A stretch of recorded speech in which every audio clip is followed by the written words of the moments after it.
here dedicate their lives to looking after their animals and grow a natural bond with their friends. So when those animals grow old or ill, it can hit the keepers incredibly hard. Ellie's Kev. Come here. Yes, Kev, we're just heading into the park. The patrol team at Africa Safari are concerned for the welfare of their oldest and most celebrated Grant zebra, Stephanie. I was radioed to come in and was told that she had stopped eating yesterday and she didn't eat with the group this morning, which is quite odd for Stephanie because she usually chows down her food. Tina has cared for Stephanie for 8 years, and the two have a very close bond.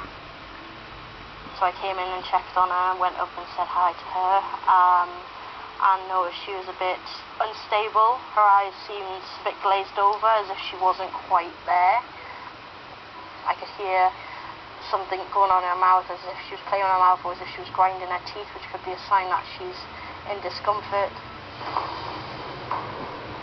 If that wasn't worrying enough, other zebras in the herd have now begun to dominate and bully her.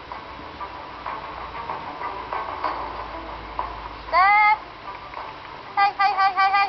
Stephanie! Stephanie! Hey! Hey! Hey! Hey! Enough! Zebra are far from domesticated, and in the wild can be fierce, dangerous animals. Head of Safari John knows this behaviour mimics exactly what would happen in the wild. A number of the other zebras have actually turned on her. They've been rushing into her, challenging her. It's very harsh to see, but the youngsters in the group will see this as an opportunity to increase their social status. Some of the up-and-coming females will think, right, this is my opportunity to show how big and strong I am. But unfortunately, that just shows that they've recognised the weakness in Stephanie. In the wild, frail zebras are seen as a danger to the herd, an attraction to would-be predators. Grant zebras can live up to 20 years in the wild, and at 24, Stephanie has defied the odds.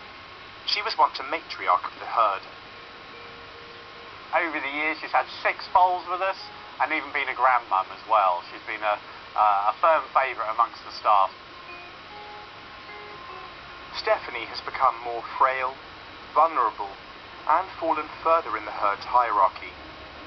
But her gentle nature was always on display, as Jean discovered on a recent visit. What a beautiful coat you've got. Are you enjoying this, Steph? Yeah.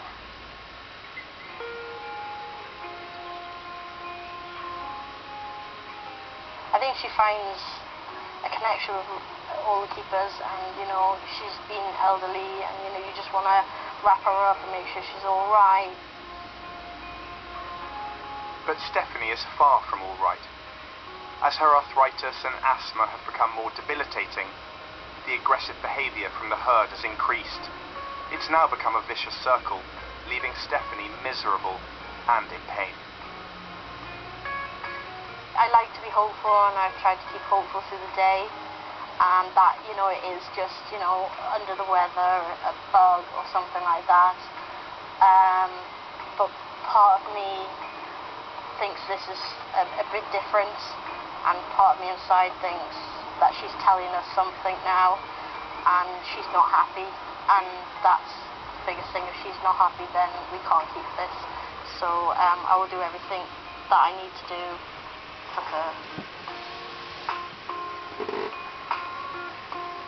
Vet Alex has been treating Stephanie since her ageing health needed more medical assistance. Hi, Stephanie. Good girl.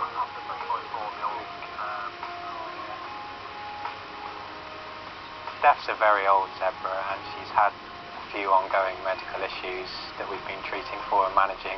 Unfortunately, she's starting to lose quite a bit of weight, and she's obviously quite uncomfortable and quite unhappy. Can I see her moving? Yeah, if we see her. Come on, Pop there. So guys, if you just step back and let her move. Let her do what she needs to do. Alright, Pickle. One second. Oh, she's a good girl. She's a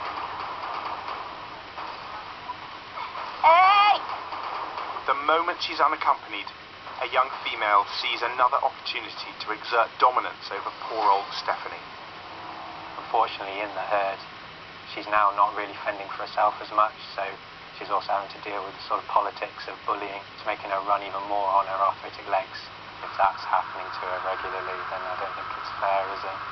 We can't stay here all night and protect her. Because of their behaviour, to be honest. He's never been constantly gone for, which is, it's really weird. They weren't like this yesterday and they've just changed and they're just starting it on her now. Her body condition is low. Her demeanour generally is quite dull. You can see she's quite uncomfortable. Despite attacks from the herd, Stephanie wouldn't survive without them. But the aggression shown towards her and her continued failing health means her quality of life is minimal. Though an end is inevitable, the manner in which it happens is thankfully in the hands of Stephanie's loving keepers. She's obviously a lot more uncomfortable in herself and she's not able to sort of be herself and eat. She's not really eating much at all anymore. And I think it's sad, but I think it is time that the best thing for her is if we sadly put her to sleep.